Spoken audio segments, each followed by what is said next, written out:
प्रश्न। 19वीं शताब्दी तक मराठा साम्राज्य के पतन के कारणों की चर्चा कीजिए।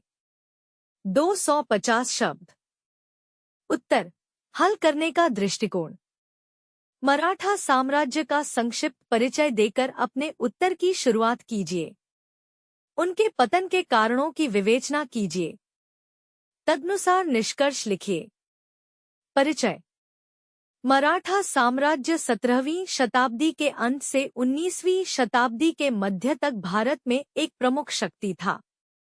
यह 17वीं शताब्दी में मराठा शासक शिवाजी द्वारा स्थापित किया गया था और 18वीं शताब्दी की शुरुआत में पेशवा बाजी राव प्रथम के शासन में अपने चरम पर पहुंच गया था। हालांकि 19वीं शताब्दी के मध्य तक मराठा साम्राज्य में काफी गिरावट आई थी, जिससे भारत के अधिकांश हिस्सों में ब्रिटिश औपनिवेशिक शासन की स्थापना हुई। मुख्य भाग। मराठा साम्राज्य के पतन के कारण। आंतरिक कारक। केंद्रीकरण का अभाव। मराठा साम्राज्य के पतन का एक प्रमुख कारण इसके प्रशासन में केंद्रीकरण का अभाव था।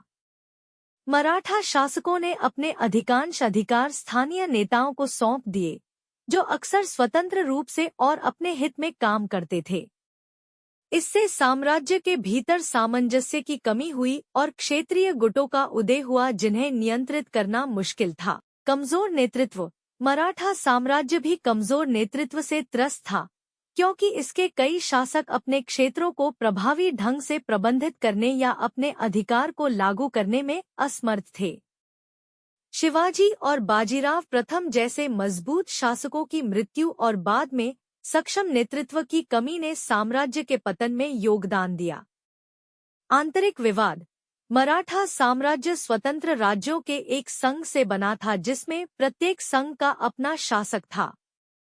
ये शासक अक्सर एक दूसरे के विरोधी होते थे और सत्ता संघर्ष में लगे रहते थे, जिससे साम्राज्य बाह्य आक्रमणों के लिए सुभेद्य हो जाता था। उदाहरण के लिए 18वीं शताब्दी के उत्तरार्ध में पेशवा और गायकवाड़ शासकों के बीच संघर्ष ने मराठा साम्राज्य को कमजोर कर दिया और इसे अंग्रेजों के हमले के लिए कमजोर बना दिया।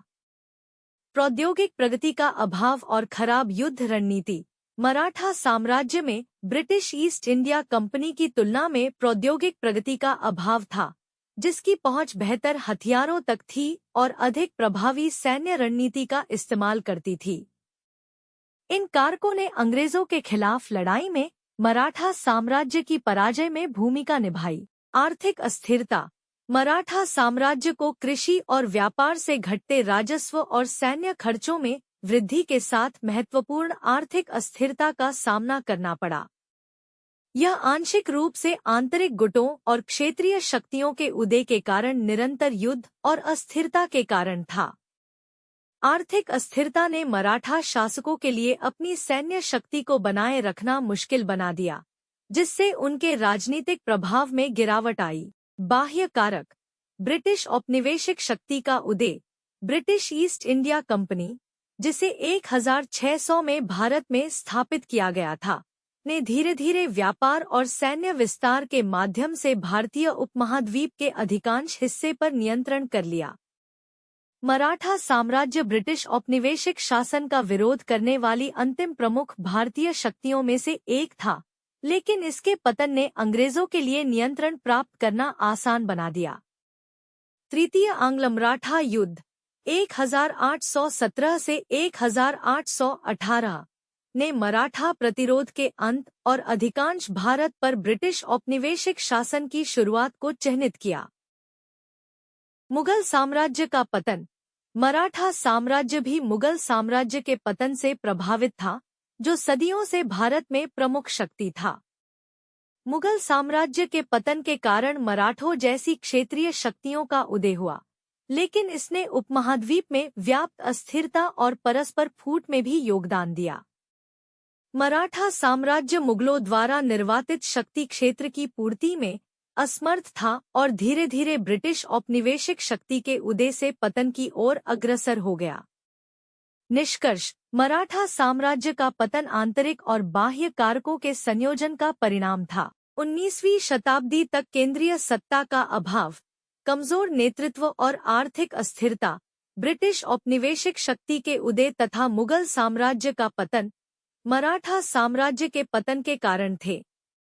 मराठा साम्राज्य का पतन भारतीय इतिहास की एक महत्वपूर्ण घटना थी और इसने भारत के अधिकांश हिस्सों पर ब्रिटिश औपनिवेशिक शासन की स्थापना का मार्ग प्रशस्त किया।